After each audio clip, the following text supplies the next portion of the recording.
At the Heyday Lounge, the horsemen think they are the only gamblers.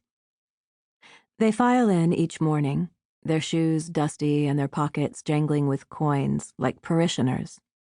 They sit in a dark corner under a single-blade fan, a plantation relic hauled from the lounge owner's southern home to this coastal city 30 miles from Mexico. Above them, the fan has the look of salvage, but it makes no sound. And though it keeps the flies from their faces and necks and mid-morning cocktails, they do not notice it. Every weekday, the men come. They speak openly because they believe the lounge owner to be simple, which is true, and Muriel, their waitress these long mornings, to be a woman and therefore incapable of both memory and complex reasoning. It does not help that she is young, that she looks like the empty plains she comes from, flat and open and sad. She and Lee, newly married, have been in San Diego only a few months, and are learning slowly how to be modern. And though she has always worked, it is fair that the horsemen take her for a housewife forced into labor by circumstance. They could not know from her wide shoulders and square waist and rural modesty that she had taken the bus from Kansas on her own, that she could play cards and drive a car, or that she'd left behind a house she owned outright to come here. So they wave their hands at her and call her sweetheart from across the room, and order their drinks with pointed enunciation as if she were hard of hearing, though she remembers not only their drinks, but the clip of their mustaches, the red-rimmed dimness of their eyes. She writes the orders down on a notepad and hands the paper to the bartender. The horsemen are retired trainers from the furlongs at Del Mar, or bookmakers for rich men in the coastal hills. A few are ex-jockeys, burned out and overweight, unsure what else life might have to offer them. They talk as men do, confident and gently adversarial, about the coming race day, the horses off their feed, the jockeys with tapeworm, the cup and feel of the track. They set long odds and argue over them. For a few months, Muriel listens. She writes down their private speculations and begins to join their language to its objects.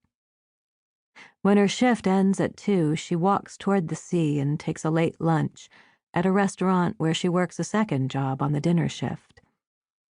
She sits in a booth in the corner and studies her notes and the previous day's racing form.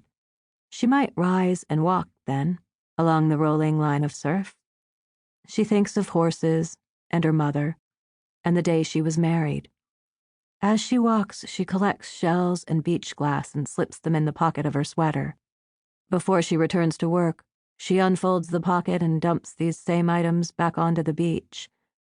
So all that's left is a rim of sand in the pocket hem. At 10, Lee walks to the restaurant from the factory a few blocks away, and they go home together. Arms linked like young lovers and not like married people, because they do not know each other very well.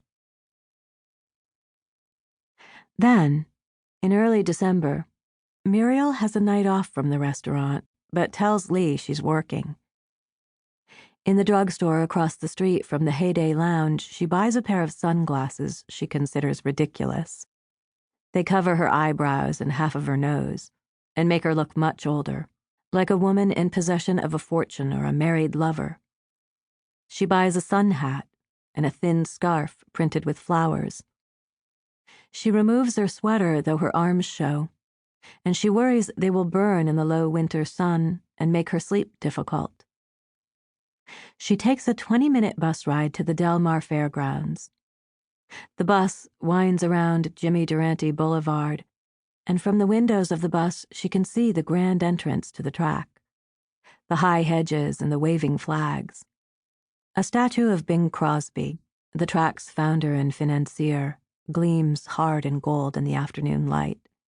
In San Diego, in those days, it was said that Crosby used the track to impress Grace Kelly, who hated horses but loved men. Muriel lets the bus wind back around to Camino del Mar and gets out to have a coffee in a diner along the beach. She smokes and looks around as if she is waiting for someone.